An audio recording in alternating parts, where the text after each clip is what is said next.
तो वहीं यूपी विधानसभा उपचुनाव की हलचल तेज हो चुकी है। इसी कड़ी में बीएसपी अध्यक्ष मायावती ने प्रेस कॉन्फ्रेंस करते हुए एसपी और बीजेपी पर जमकर निशाना साधा। उन्होंने कहा कि यूपी की 9 विधानसभा सीटों पर उपचुनावों की घोषणा हो गई है। बीएसपी इन सभी सीटों पर चुनाव लड़ेगी। इसको लेकर बीजेपी और एसपी के गठबंधन दलों की नींद उड़ चुकी है।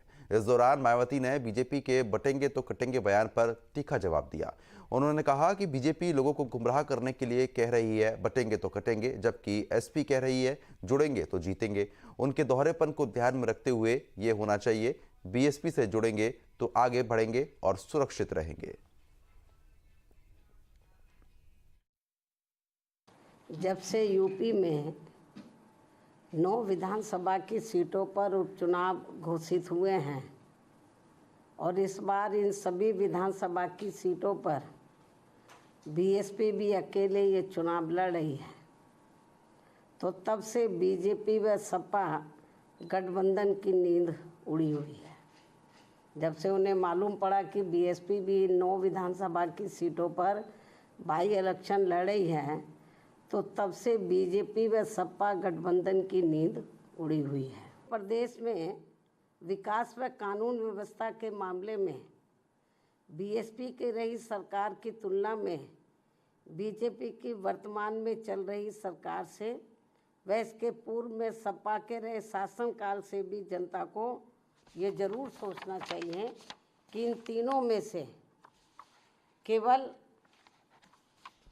बीएसपी का ही शासनकाल काफ़ी बेहतरीन रहा है। ऐसे में इनको ये हवाई नारों,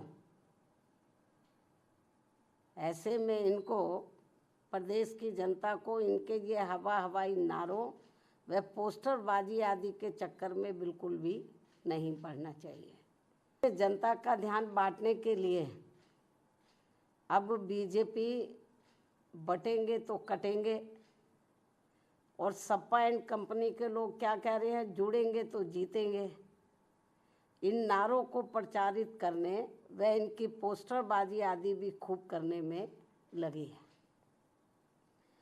जबकि इनकी हर मामले में रही दोगली सोच व नीतियों को ध्यान में रखकर वास्तव में होना ये चाहिए कि बीएसपी से जुड़ेंगे तो आगे बढ़ेंगे व सुरक्षित भी रहेंगे।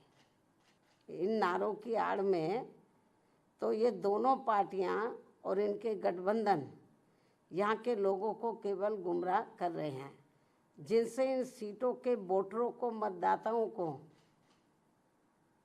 सावधान रहना बहुत ज़रूरी है।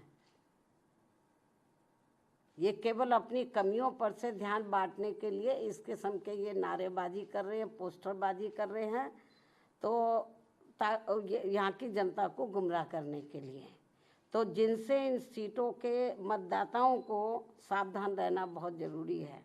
इतना ही नहीं बल्कि सपा की रही सरकार में तो यहाँ अधिकारी लोग नहीं बल्कि सपा के गुंडे, बदमाश, माफिया आदि ही ज़्यादातर इनकी सरकार चलाते रहे। और अब ऐसा लगता है कि यहाँ हो रहे उपचुनाव में सपा अपने गुंडों, बदमाशों व माफियाओं को अंदर अंदर ये कह रहे हैं कि ये उपचुनाव जीतोगे तो आगे सरकार बनाओगे, तभी फिर बचे भी रहो।